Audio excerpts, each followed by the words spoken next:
Hi everyone, as you know, I'm Bethany. Today we have certified skincare therapist Seanna Cohen, founder of Clean Beauty School, here to answer some questions and help us learn more about natural clean beauty. So welcome Seanna, thank you for being here. Thanks for having me. So I just wanted to go right into the questions. So Seanna, if you would tell us a little bit about yourself and kind of what it is you do with your clients. Sure. Yeah. A little backstory. Well, first, yes, I'm a certified skincare therapist. Meaning really I'm trained in as an esthetician, but focus really on skincare. Facials, anything to do with skin, that sort of thing. The holistic part came purely on my own. There's really no official way to train as a holistic skincare therapist, but most of my practice is through some additional courses and just my own interest really in natural skincare is kind of how that came about. Mm-hmm. I kind of got into it. It was probably six or 7 years ago, and it was because of my own skin issues. I started, breaking out all of a sudden, really kind of not knowing what's going on. Like my skin had always been fairly resilient. Some breakouts here or there, but nothing really crazy. Sensitivities, that sort of thing. But obviously when it becomes your own problem, you really take it to heart and you want to, start looking into more what's going on. So that's really when I was like, okay, there's got to be a solution. I started looking at the ingredients that were in my products and realizing like, these aren't great. These are really terrible actually. And I was using really conventional department store products. And so I think I kind of started following a lot of these holistic nutritionists, more natural skincare practitioners, and really got into the idea that everything I kind of had learned from, childhood to that point was kind of going against my whole, the body's practices, right? So like simple things like, why am I washing my hair every day when, my body can regulate its own oil production, but I'm just stripping it constantly, or, the same with the skin. And there's all these practices that we've done over the years that kind of go against our own body's processes. So I really got into that and started a blog that is no longer like 2 blogs ago, and started doing some workshops out of my own interest and working with people, and realized that I really wanted to become certified and get more into it. So that's when I went back to school part-time and got my certification, and then started doing facials and online skincare coaching. So I have done in-person coaching as well, but since the birth of my son in 2016, I've been doing mostly just online. Okay. Yeah. So you help people with personalized skincare regimens. Yeah, exactly. So there's a lot of confusion. You go to any store, somebody's going to tell you one thing. They don't necessarily know your history or the current, all the products you're currently using. I really am able to sit down with someone and kind of go through their whole routine, all the products they're using, the ingredients in those products, their background, their history, what they're doing, and really set up a system for them that we can work with, and kind of a step-by-step process. Mm-hmm. Not unlike a holistic nutritionist or something like that, right? Sure. That's great. I'm sure that I know you've helped me, so I'm sure you've helped many others too. So can you kind of explain to us how the skin works and why what we put on the skin is so important, kind of like the absorption that our skin goes through? Yeah, sure. So, I mean, at the fundamental, basic level, your skin has 3 levels. So it's the upper layer that we see is the epidermis. Mm-hmm. And you have the next level is the dermis and the hypodermis. So these 3 layers are really there to protect us from the outside world. Our skin is actually quite resilient, and it really does protect us from more things than we think. So the idea of absorption is there's a little bit of a misconception.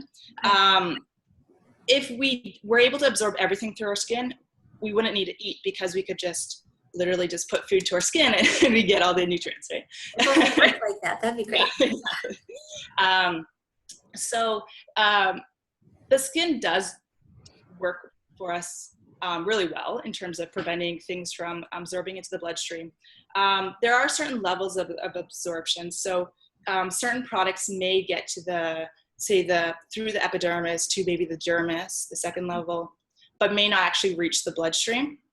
And in that point, it's really just going to get sloughed off through exfoliation. It's not actually going to get into the body. But there's certain things that will affect absorption. So molecular size. Mm-hmm. So certain ingredients have certain sizes, molecular sizes. And if it's too large, it's not actually going to penetrate or absorb deeper than like the top layers. So we don't really have to worry too much about that. A good example would be like a shea butter, like a very occlusive ingredient. Okay.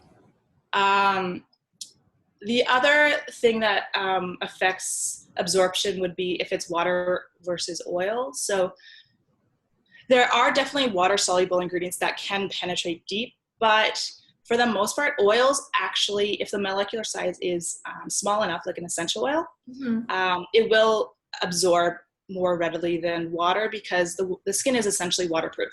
Okay. Right. That's why we don't, we don't totally get absorbed from water after a shower. Right.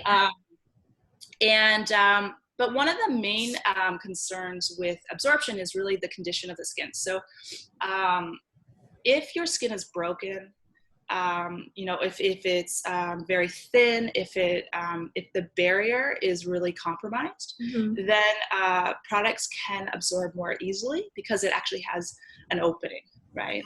Okay. So if severely irritated, sensitive skin is more susceptible to absorbing certain ingredients. Allergens are very common. Well, allergens actually have very small molecular size anyway, but you're more prone if your skin is broken. So that would be a case where, especially if you are going through treatments where it's causing your skin to become extremely reactive and sensitive, irritated, broken, mm-hmm. That sort of thing, then you are more easily susceptible to absorbing those ingredients. Right, like our clients that may be going through radiation right now, something like that. So they would have exactly. more susceptible to that then. Yeah. Okay. Yeah. So because I've read and heard things, and I'm sure we all have online, where it's 70% of what we put on our skin or some number like that gets absorbed. So that's not necessarily true. Just depends on the integrity of your skin, basically. Exactly. Yeah. Okay. And exactly. And not all products will penetrate or get through the bloodstream. Okay. That makes sense. So in a skincare routine, I know there's usually multiple steps. So if you can kind of walk us through and let us know what the different steps do for us, like cleansing, toning, moisture, kind of what those do. Sure. So the basic skincare routine that most people are fairly familiar with mm-hmm. would be your cleansing, toning, moisturizing, and those are the top three. Right. The thing to always keep in mind is that you always want to go from your lightest product to your heaviest. Okay. This is kind of basic science that, if you're putting a really heavy occlusive ingredient like a shea butter on first, anything after that's not really going to, penetrate through. Right. Kind of blacks it. Exactly. Yeah. But to start, cleansing is something that most people probably overwash a lot. And I don't actually recommend that you have to cleanse twice a day. I think very few people actually need to cleanse twice a day, and particularly if your skin is very more dry, sensitive, reactive. Cleansing can just overstrip the skin of its natural oils. Mm-hmm. So the oils are what's really going to be protecting and trying to keep it hydrated. So in the morning, I often recommend not even cleansing, but just using a toner. So this is where toners are quite important, just because they can help hydrate the skin. They can help calm and soothe, depending on the ingredients of the product. Mm-hmm. Some toners are formulated so that the pH balances the skin. I'm not a true believer in sometimes, like back in the day, if you're looking at traditional skincare lines, say like French skincare lines are one of the most traditional. Mm-hmm. Every product in the line had a pH, a different pH. Okay. And so that means that some are more acidic, some are more alkaline, Mm-hmm. depending on kind of what it was trying to do. And so the toner was really there to kind of help balance out the cleanser, to regulate and get Okay. back to its pH. Most toners say that I would recommend are just flower waters. Okay. So it's Rose water too. exactly. Okay. Yeah, so it's distilled like floral waters that have properties directly from the flower. Maybe they have some essential oil, maybe some other hydrating ingredients like an aloe or a glycerin or something. Mm-hmm. But yeah, so they're really there in my mind to really help prep to the skin to absorb more moisture. Okay. And so that's a really nice thing to do when you're not cleansing in the morning. Sure. And yeah, and then but at nighttime, if you are cleansing, then you just follow up with the toner. Mm-hmm. And after that, so it's really, if you're using a serum, so like a water soluble serum, even some oil serums that have essential oils, Mm-hmm. so those small molecules that are going to penetrate, that's what you follow up with next. Okay. And then after that, it's your more occlusive ingredients. So our products like your moisturizer or your oils, like your, when I say oils, not to be confused with oil serums. Right. Right. Something different. Yeah. Yeah, exactly. Yeah. And that just helps lock everything in, basically. Exactly. Yeah. Okay. Yeah. Yeah, that makes sense. So kind of going back to how you got your start and how you were noticing what ingredients were in the things you were using. What ingredients do you think we should be avoiding in our skincare and makeup routine that are pretty common in the conventional companies and things, products? Well, so I kind of follow the, this is, I don't know if you've heard of David Suzuki. He's a great Canadian. Oh, okay. Yeah. So David Suzuki has outlined, there's a dirty dozen list. Oh, yes. Like the dirty dozen food list. Yes. And that's kind of a list I kind of abide by. It lays out kind of like the top 12 common ingredients that you would want to avoid. So something like BHA. So that would be like a common ingredient in, say, lipstick, moisturizers. It's a synthetic preservative that has been linked to a possible like carcinogenic effects. Okay. Things like that. There's other like PEGs. So that's really popular, like common. And that's petroleum based. And that is a thickener. So like things that they're also, a lot of these ingredients are known to be possibly like linked to like a carcinogenic effect. These are things that a lot of these ingredients are actually banned in Europe. And it's unfortunate because even though, yes, there might not be a direct linkage, the fact that they're investigating these ingredients to be, possibly contaminated with carcinogens, kind of makes you think like, why would I want this in my skincare to begin with? Something daily. Yeah. Yeah, exactly. And it's, unfortunately, the US is the worst in terms of the ingredients that are banned. Canada isn't that much better, and Europe is definitely the best. For skincare brands to actually launch in Europe is very difficult because there are so many regulations. But yeah, the idea is that, in small quantities, yes, these ingredients may not be, detrimental to your health, but the accumulation over time is what people are really concerned about. Right. And so it's using these products on a daily basis. It's interesting. There's a makeup artist. Her name is Rosemary Swift. She makes a really popular makeup line called RMS Beauty. Oh, yeah. Yeah, and she had been a makeup artist for many years, working with clients, and her health started deteriorating, and she just couldn't figure out what it was.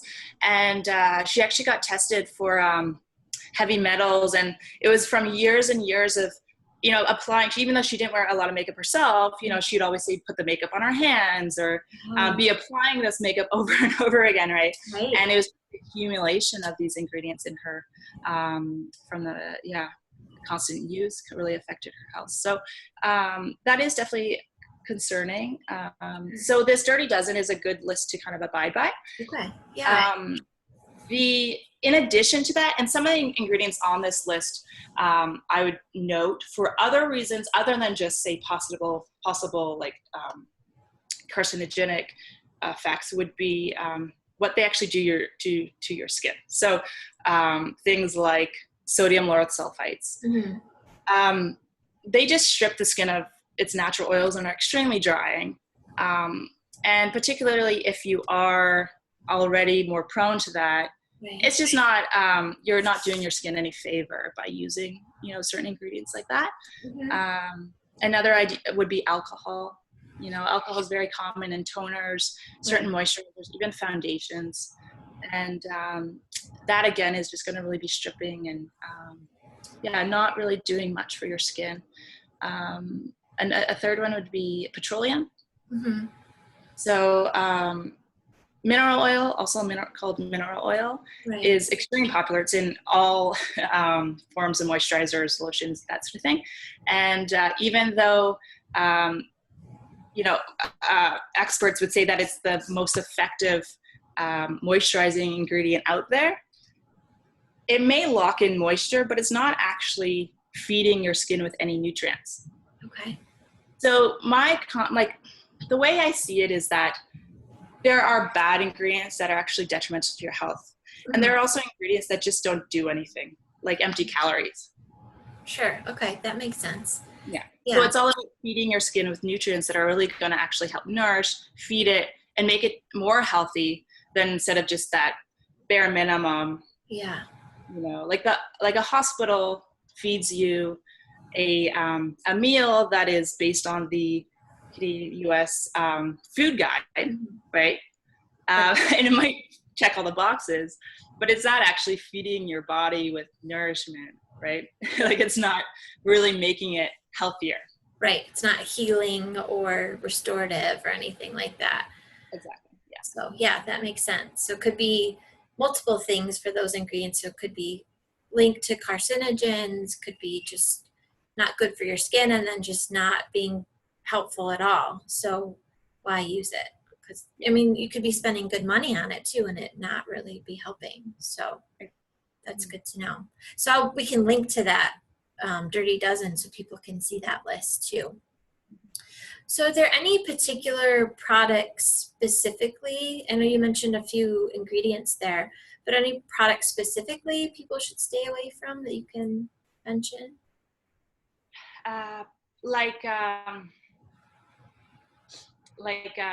Name brands, or what was it?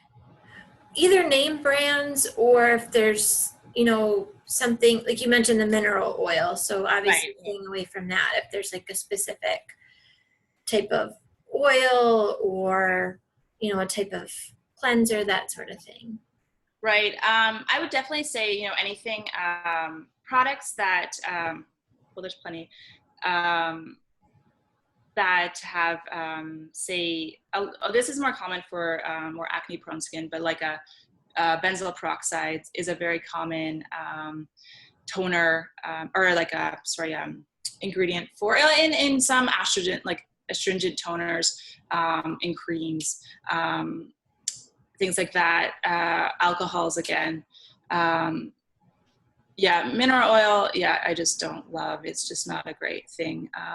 And sodium lauryl sulfite, which I had said, which is in so many shampoos, cleansers, and washes. Right. And I was going to say, those are kind of like my top things to avoid. Other ingredients that are just extremely irritating for the skin.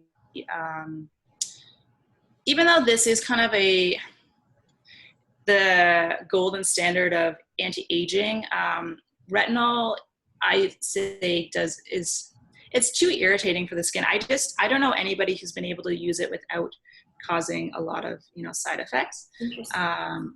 And that's in a lot of creams.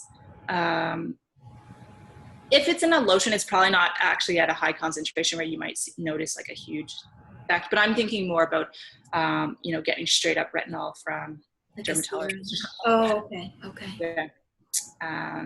Yeah. In my mind, those are things that kind of strip the skin, kind of really cause extreme irritation, dryness, that sort of thing. Okay. Yeah. So some more things for people to avoid. Mm-hmm. So what would you say are some simple tips or simple ways that people could start making the switch to green beauty? Because I know it can be kind of overwhelming to take your whole medicine cabinet or your whole makeup bag and switch it out. So how would you recommend people start making that switch? One of the first and probably easiest things to switch out now is particularly because there's so many great options out there would be lip products. Okay. So in my mind, that's something that, because you're actually ingesting Right. a lot of the Right. products you're putting on your lips. Yeah. And so right now, like back in the day, lipsticks used to be one of those ingredients that are products that you'd have like 4 different color options and they'd all be in a dusty rose shade, Yeah. just like typical shades. But there's so many great companies out there, that provide really bright, vibrant lip colors, which like I particularly love. Mm-hmm. And so that's I think an important one to switch out. Also, a lot of people have, irritation to certain like colorings, like reds, and certain of these like artificial colorings which are in the lipsticks. So that's just another reason to switch out. It's interesting. I've always been a kind of a lipstick user for many, many years now, and it's been, I don't know, a long time since I wore a synthetic brand. And I was out of town and I had forgotten my lipstick. So I went to like your common drugstore and picked up like I don't know what it was, Revlon or something. Mm-hmm. And I put it on and it actually made my lips burn, which is like, Wow. it's been not used to that. Yeah, like it didn't used to, but I don't know. It's been so many years now. I guess something in it is just super irritating for my lips. So Yeah. makes you think. Yeah, definitely. Because I know I get that way with food. If I've been away from like a lot of high sugar foods. So now if I eat something that's super sweet, it's like, whoa, you can really tell the difference. So I'm sure it's similar to that. Yeah, exactly. Yeah, that's a good point because you're putting it right on your lips, and when you eat or drink or anything, you're ingesting that directly. So that's Sure. great. So maybe we can link some companies that you can recommend for lip products. Yeah. For some of the women too. Yeah. So as we mentioned kind of earlier with the skin barrier, some of our women may be suffering from dry skin or sensitivity, redness, rashes, depending on the treatment they've gone through, maybe some redness. Do you have any tips on either maybe products to use or things like that that could kind of help them combat some of those side effects? Yeah, for sure. I'd say one of the biggest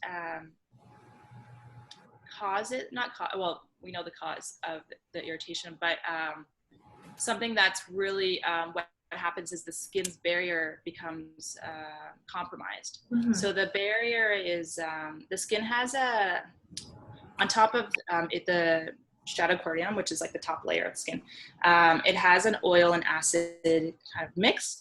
And when that's compromised, it becomes very difficult for the skin to retain moisture. Allergens, pollutants, environmental stressors are more susceptible for irritation. Mm-hmm. And so helping the skin out by providing that layer really would make a big difference. So a really easy way to do this would be to wear, say, like a face balm. So a face balm is unlike a moisturizer that contains both oil and water. A balm has no water in it whatsoever, and it's just made up of plant-based, well, I'm talking about a plant-based face balm, would have something like certain vegetable waxes, shea butter, maybe cocoa butter, certain really heavy oils, and this really makes a really nice layer that's going to protect, also just help nourish the skin and kind of moisturize, yeah, and really just be that barrier that you're kind of missing. Right. The other ingredients or products that you can use to help kind of calm and soothe the skin would be something, ingredients say like a calendula is very calming. Mm-hmm. Calendula is a family of the marigolds, I believe. Yeah. And it's going to help kind of chamomile and calendula are these two ingredients that, so in a toner form, it can really help kind of calm the skin. It'll bring a little bit of hydration too. Okay. So that might feel really nice and soothing, especially if you say you put it in the fridge. Right. Yeah, and that can kind of just help calm the redness. You can find creams with like a calendula in it as well. But in terms of, yeah, you want to stay away from ingredients like rosemary, eucalyptus, peppermint, citrus oils, these very stimulating essential oils. This is the case where just because it's natural doesn't mean that it's good for your skin, Sure. you know, in a particular case. So I would say also a lot of like, yeah, there's certain essential oils that you just definitely want to stay away from. What else would be good? Aloe is also very soothing, calming for the skin. Just make sure that if you're using an aloe gel, there's certain ones that don't actually contain a lot of aloe, like the ones that you see in like the drugstore for sunburns, like that are bright green. Those colors in there, yeah, not real. Yeah, exactly. But yeah, so I'd say like a combo of like the you know, a really soothing, calming toner with an occlusive face balm would be really good for irritation. Pure shea butter is also, if your skin can tolerate, you know, if it's not really acne prone, shea butter on its own is a good one to do too, especially on your whole body, not just the face. Yeah. So you would apply the toner first and then probably put that face balm after. Correct. Yeah. To kind of lock all that in again. Okay. Those are great tips. Anything for lymphedema that you could think of, Seanna, that would be helpful? I know like dry brushing can sometimes be helpful, but I don't know if you had any other tips. Yeah, I know it's a tough one because it's such a severe case. Like, you know, the swelling is so severe. Right. Dry brushing definitely can help. If you're not familiar with dry brushing, it's a dry bristle brush. It never gets wet, and it's something you would do, say, before the shower, massaging, really focusing on the lymph areas, so behind the knees, the elbows, under the armpits. You can even get a dry brush for the face. Yeah, and that's something I started doing recently, which is so great for swelling, especially in the morning. Yeah. You know, massaging can be helpful, you know, so using a pure plant-based oil, and a simple one would be avocado oil, or olive oil, sometimes a little heavy, but you can get a few like formulated body oils that are, you know, really nice and soothing, and using that on a daily basis, say after the shower, just really spending a lot of time massaging the area, kind of just to help reduce and get the lymph flowing, can be helpful. Okay. But yeah, I'd say those two with the dry brushing and the massage would be good. Great. Yeah. So with summer coming up, at least here where we are in Canada and the US, yeah. Be out in the sun more, hopefully. Are there any particular suggestions you have for sunscreen or ingredients to look out for in those as well? Since, you know, we probably recommend people wear sunscreen, especially if they have irritated skin. Yeah, absolutely. Yeah, sunscreen is definitely very important, particularly for compromised skin. Especially, I'm not sure, depending on your medication, your skin might be even more photosensitive as well. Sure. So I'm an advocate for mineral sunscreens. Mineral sunscreens use titanium dioxide or zinc oxide, and it provides a physical block. So unlike a chemical filter, which is like an avobenzene or oxybenzene. They actually have to penetrate the skin in order for, and a chemical reaction occurs for it to actually it absorbs the sun rays and kind of shoots it out. That's not a very, in like the most We know simplified what you mean. way to describe that. Yeah. So a chemical reaction actually occurs, which is why, in a lot of reasons why people have problems with wearing sunscreen. They might get reactions, allergic reactions. So a physical block is, it just sits on the layer of the skin. It doesn't actually absorb in, and it reflects the sun. Okay. And so it's, I think that's for many reasons, but for someone with irritated skin, it's the best option because it's not hopefully going to cause any more irritation. Right. You'd have to look at obviously some of the ingredients in the product to make sure that there's nothing else that is you're allergic to, but for the most part, mineral sunblocks are definitely the best option. Yeah, that makes sense.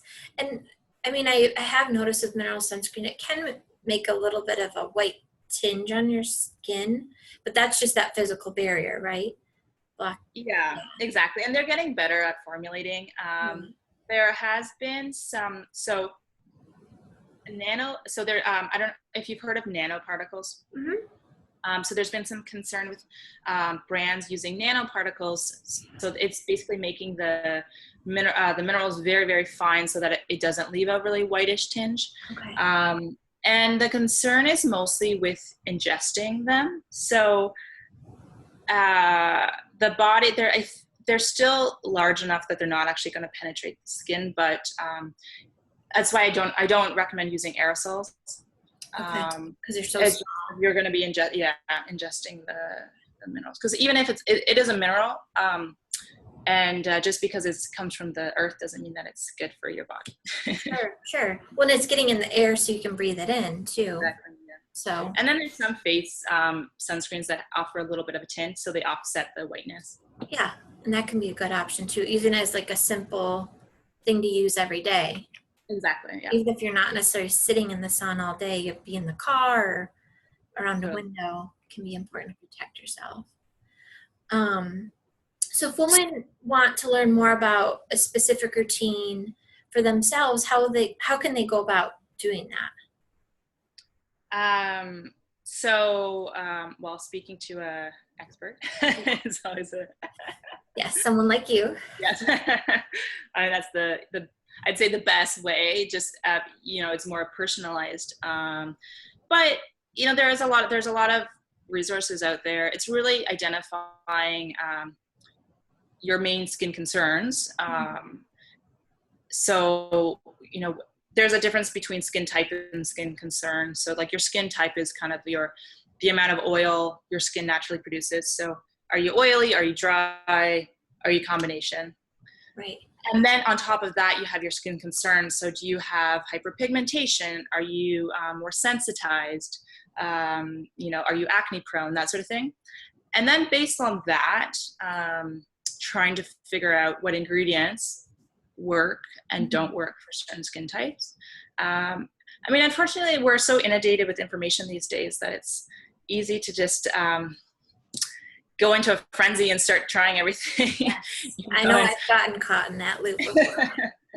Like with my clients, yeah, exactly. Like I'll when I first start meeting with them and I realize there's a list of 20 products that they're currently using, and then they even throughout the process and they're like, okay, I just started using this one because I heard it was good and I'm going to use this one now, and that can be really tricky. So my method of trying out new products is really a step-by-step. So don't ever try more than one product at a time. Leave at least a couple days in between each new product so you know how it's going to react to your skin. And really just observe. So leave time to observe how your skin does with each product before you try the next one. There's this a misconception that your skin needs to detox before it, like there's there's really no such thing as a detox process. So if your skin is reacting right away, Yeah. it's probably not good for your skin. Okay. It's just doing well, unless it's like an exfoliating product. So that would be the only exception. Okay. So, if it's an alpha hydroxy acid, like an lactic or a glycolic acid, those can bring up, certain things in the surface of the skin. But otherwise, if you're like getting a rash right away or you're breaking out, most likely it's not going to go away. Okay. So that kind of gives you a clue that that's not working for your skin. Yeah, exactly. Well, and I think you've said this before when we've talked, is it's important to give your skin some time to get used to before you're trying, even if you figure out this routine, but giving it time actually to get used to it too. It's not, try something for 2 weeks and then switch, 2 weeks and then switch. Because I know, again, I'm guilty of that too. Like I'm sure many people are. So important to give your skin the time to get used to it too. Absolutely. Yeah, for sure. Great. So are there any particular resources? I know you mentioned the Dirty Dozen, so we'll link that. But any other resources or stores, whether probably more online, just because our members can be all over the place, where people can get some clean beauty? Yeah, so obviously if you're in Canada, I have a clean beauty store. So I've recently just opened because over the years I was always recommending my top products and I just wasn't able to actually have them all in one space. So it's been a great kind of time for me to be able to collect all of these products that I know work really, really well for a variety of skin types. And so I've been able to kind of host them all in one site, which is great. But that's only shipping in Canada right now. So, and that's the cleanbeautyschool.com. But if you're in the US, other great resources, the Detox Market is a great one. There, if you're in LA, you can go to the store in person, but they do ship online all over the US. Other option would be Folane.com. Okay. And Credo, CREDO. Yep. They're in New York. So those ones, they probably offer more higher end products though. So if you're looking for more like certain ingredients, like a shea butter or, something like a Rocky Mountain Herb, you have to double check Rocky Mountain Herb Co. I think that's the address. Okay. They have really great like pure ingredients, so shea butters, cocoa butters, all sorts of herbs as well. Some essential oils. That would be a good option to kind of source those sort of ingredients. Yeah, and I know another one is Mountain Rose Herbs. I don't know if you've heard of that one too, Seanna. That's right. And they have some similar ingredients like that. What's that? Maybe that's the one I'm thinking of. Oh, okay. Rocky Mountain might be a soap company. Well, either way. Yes. You can link some of those too, so people can just click on that, so they can get right to the resources. And I believe Mountain Rose. What's it? Mountain Rose Herbs. Yeah. Is that the one? I think that was created by the herbalist. Her name now eludes me. I will remember it. I can give you the link to it. She is a great resource. She's kind of like the mother of herbalism. Oh. And she's created some really great books. That are really can be very helpful for a number of stages in life, illnesses, that sort of thing, and that you can like tinctures and teas and even salves and things that you can make on your own if you're really interested in that. Yeah, that's awesome. Yeah, because I know you were mentioning the calendula earlier with the redness, and I know people can make those pretty readily to themselves if they want to get the ingredients. So exactly, yeah, it's extremely easy to infuse the oils yourself.